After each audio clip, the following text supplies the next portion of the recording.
thanks for coming back. This is part 2 of my chat with Cyndee Harding, who has shared her story about feeling unsafe at work and how she turned it around and took control of it for her own safety. I'm María Tomás-Keegan and your host of Tips for the Transition. Cyndee is another one of the co-authors of the book From Resilience to Brilliance. And I'm honored to be a part of that book and to share the inspiring stories of the other women who co-authored. Because our stories help all of us to know that we're not alone in this life and when it turns upside down on us.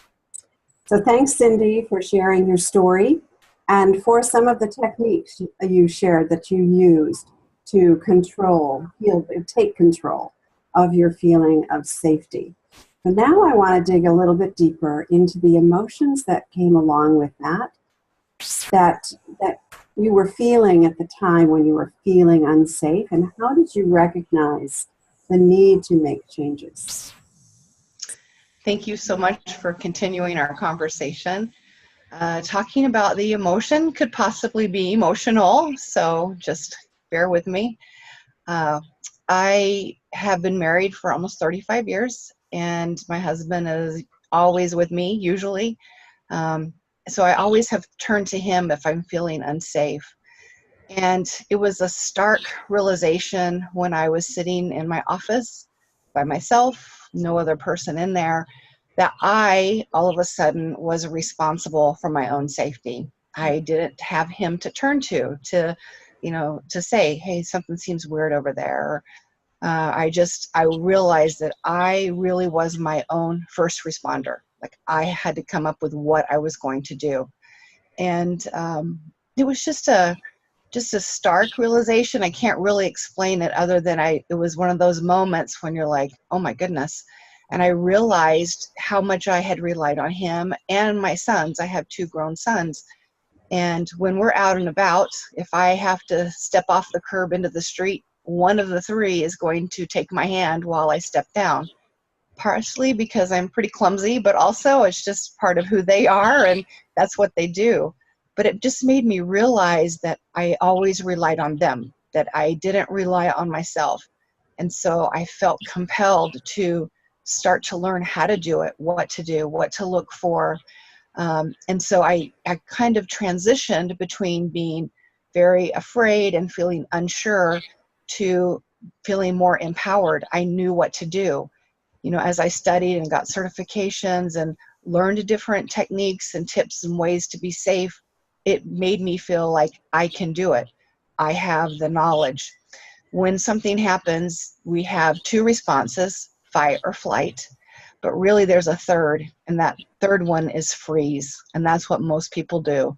If you haven't thought about what you're going to do, you will just freeze. Your body won't know what to do. So I always tell people your body cannot do what your mind has never considered. If you've never thought about it, you won't know what to do. And in my situation with my office, I thought about it, and it was very scary. I realized how vulnerable I was and what a position I had put myself in. I didn't keep the office because I just felt like there wasn't anything I could do in that particular layout of that office that would help me feel safe. And we all need to do it. We need to look at where we are and think about what would we do. Wow, you covered a number of things that I love what you said. We are our own first responder. I love that.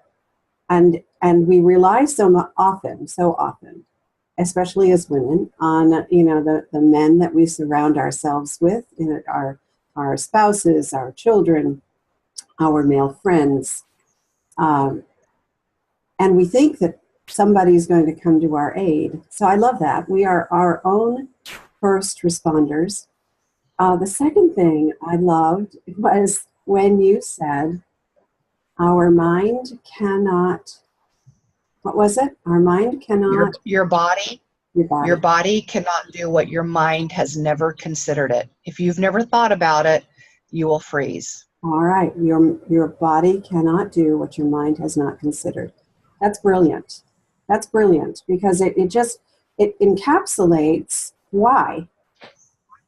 we sometimes Yeah, exactly. react the way we do when something happens.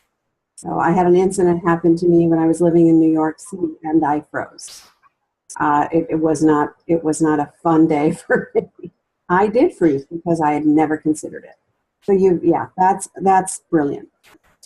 I would love to spend more time on this topic and go deep.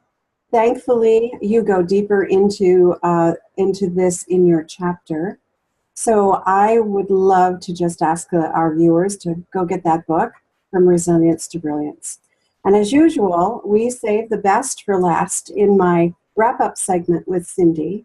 We're going to ask her to share some more of her tips with us so that you can learn how to be safe. So please stay tuned for tomorrow. Till next time, I'm María Tomás-Keegan.